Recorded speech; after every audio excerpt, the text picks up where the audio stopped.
Next, we've got Don Plesser, Raytown's own motorcycle legend. Yeah, and I'm actually building a new race bike, so we'll see how that all works out. I own a company called the PR Factory Store, and we were a home-based business for a long time, and we just kind of outgrew it. And what we ended up doing was building a building that would house what we want to do, would be a good-looking building that I'd be proud to be a part of, and also that we'd be proud to have in Raytown.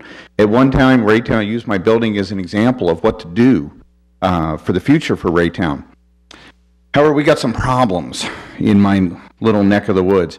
We're right at the at 350 Highway in Westridge, so I'm at 8209 Westridge Avenue. And if you wanted to Google that, everyone here, up here, has a map, a Google Earth map of what the what I'm going to be talking about tonight.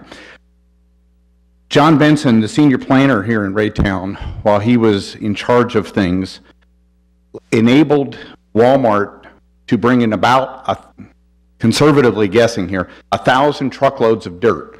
Now, these weren't little trucks. These were great big trucks, 18-wheeler trucks. And we would count, and there'd be 10 within eye shot at any one time. He let this thing go on there, and when we had him and Jason come out, and we were talking about this, and I was kind of complaining about the dirt and the filth and the amount of the pile, he told me that it was a civil matter.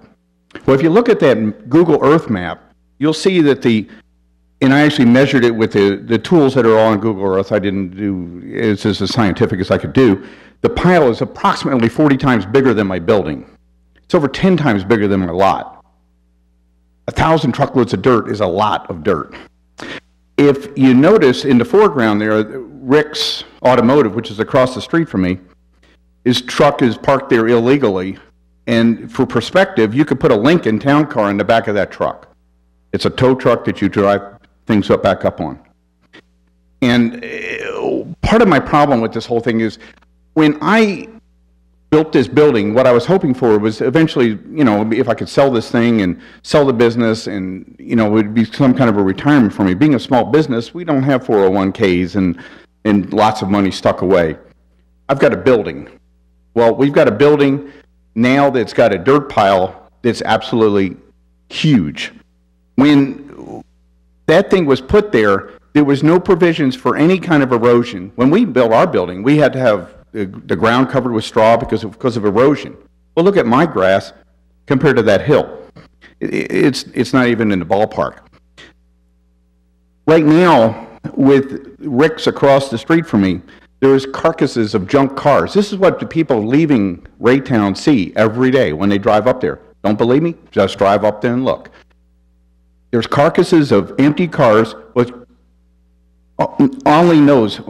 who knows what's actually living in there, what kind of rodents and stuff are in there. It can't even be a healthy thing. But it's sitting on gravel, just like these guys were talking about earlier. There's stuff sitting on gravel. And it's not allowed. The city made us pave and curb my building. And that's what, the stuff that we had to go through to get this. If Rick wants to park over illegally in the parking lot or the gravel lot next to me, then let him buy the land from the guy that owns it, let him pave it, let him curb it. I don't even care. I just don't want it to look bad. The neighborhood's falling apart. We got the derelict cars there. Jerry's Steakhouse behind me got graffiti all over it, and I know you all don't have anything to do with that because he's just into Kansas City. But right now there's a bus there from Serrano's, I guess it's Serrano's Mexican restaurant up in Lee Summit. They're parking a bus there. That is in Raytown, and that should not be there. It's not allowed to be parked on gravel. We weren't allowed to do it. No one else should be allowed to do it either. This year I've had 2 windows shot out. I've had the police out there twice. This is getting ridiculous because when you have an infestation going on, it just brings that, and I don't want that type of element coming. It's just wrong.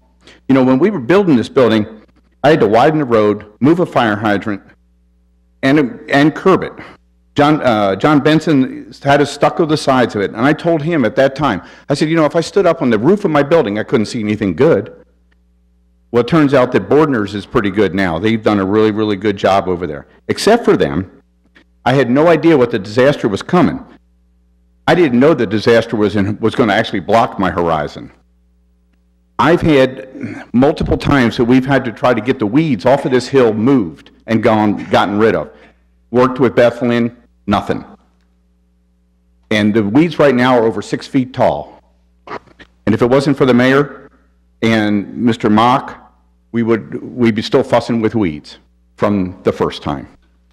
I just want to know, how can we get rid of the dirt pile that should have never been there in the first place? Thanks, Don.